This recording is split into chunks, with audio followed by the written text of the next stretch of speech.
IPL থেকে অনেকের কোটি কোটি টাকা আয়, কিন্তু রিঙ্কু পান মাত্র 55 লাখ। দল বদলাবেন?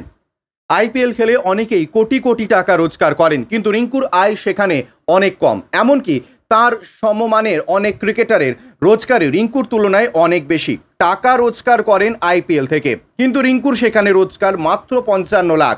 অন্যদিকে বিসিসিআই এর সঙ্গে চুক্তি অনুযায়ী রিঙ্কু দেশের হয়ে খেলার জন্য পাবেন 1 কোটি টাকা। আইপিএল থেকে এই পরিমাণ আয় নিয়ে কি খুশি রিঙ্কু? এক সর্বভারতীয় হিন্দি সংবাদ মাধ্যমকে দেওয়া সাক্ষাৎকারে রিঙ্কু বলেন, 50-55 লাখ টাকা আমার কাছে অনেক। যখন খেলা শুরু করেছিলাম তখন ভাবিনি এত টাকা রোজগার করতে পারবো। যখন ছোট ছিলাম তখন 10 টাকা 5 টাকা পেলেও ভাবতাম কিছু করেছি। আমি এখন 55 লাখ টাকা রোজগার করছি, এটা আমার কাছে অনেক। ঈশ্বর যা দিয়েছেন তাতেই আমি খুশি, এটাই আমি মনে করি। সেই সঙ্গে রিঙ্কু আরও বলেন, আমি মনে করি না আমার এত টাকা পাওয়া উচিত বা এত টাকা পাওয়ার মতো।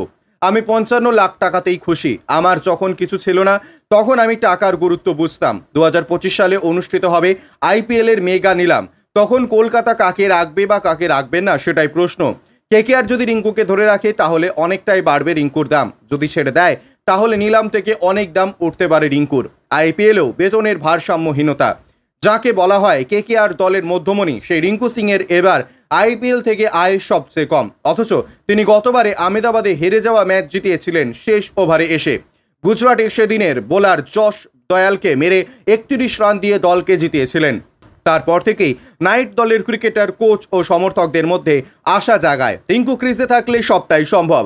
তিনি মাঠে নেমে দলকে জেতাতে জীবন বাজি রাখতে পারেন। তারপরও কেন কম বেতন তার? রিঙ্কু যখন 2018 সালে কেকেআর দলের সঙ্গে চুক্তিবদ্ধ হয় সেই সময় তার বেস প্রাইস ছিল 20 লক্ষ টাকা। তারপর সেটি বেড়ে 80 লক্ষ টাকা হয়, কিন্তু এবার অবাক করে তার বেতন 25 লক্ষ কমে যায়।